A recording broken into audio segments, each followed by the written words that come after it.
Ek lees deur honderde gebedversoeke op die Daaglikse Hoop app en een ding het my baie diep getref. Die meeste van die mense dra nie net een probleem nie. Hulle dra finansiële druk en probleme in hulle huwelik. Hulle bekommer hulle oor hulle kinders en worstel met hulle eie gesondheid. Hulle probeer sterk wees vir almal om hulle terwyl hulle in die aande wakker lê met angs, vrees, bekommernis en gedagtes wat nie wil stil raak nie. En miskien het God 'n rede waarom jy nou na hierdie video kyk. Daar is 3 dinge wat jy vandag moet begin doen. Eerstens, gee vir God wat jy nie kan beheer nie. Jy kan nie die toekoms beheer nie. Jy kan nie ander mense se besluite beheer nie. Jy kan nie beheer wat mense van jou dink en hoe alles gaan uitwerk nie.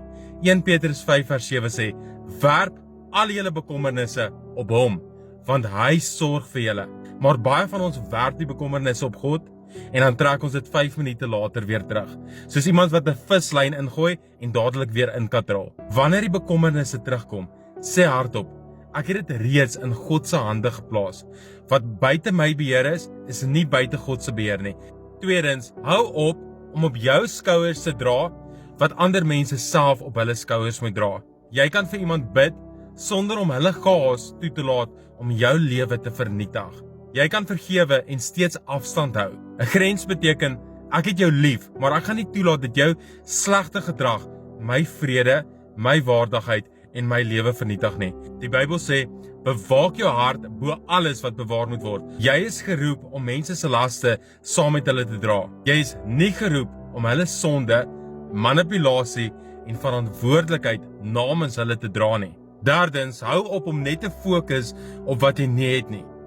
Dit waarop jy die langste fokus, kry later die grootste plek in jou gedagtes. Wanneer jy net kyk na wat weg is, wat verkeerd geloop het, wat jy nie het nie, begin daardie probleem jou hele lewe in te kleur. Dan sien jy net die skuld, net die siekte, net die huwelik wat swaar kry, net die gebed wat nog nie beantwoord is nie. Dankbaarheid maak nie asof alles reg is nie.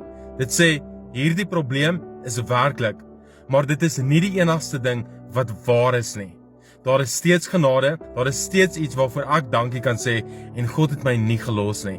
Filippense 4 sê ons moet ons versoeke met danksegging aan God bekend maak en dan sal sy vrede ons harte en ons gedagtes die wag hou. Jy kan sê, Here, ek weet nie hoe dit gaan uitwerk nie, maar dankie dat ek dit nie alleen op my skouers dra nie. Jy probeer beheer wat jy vir God moet gee.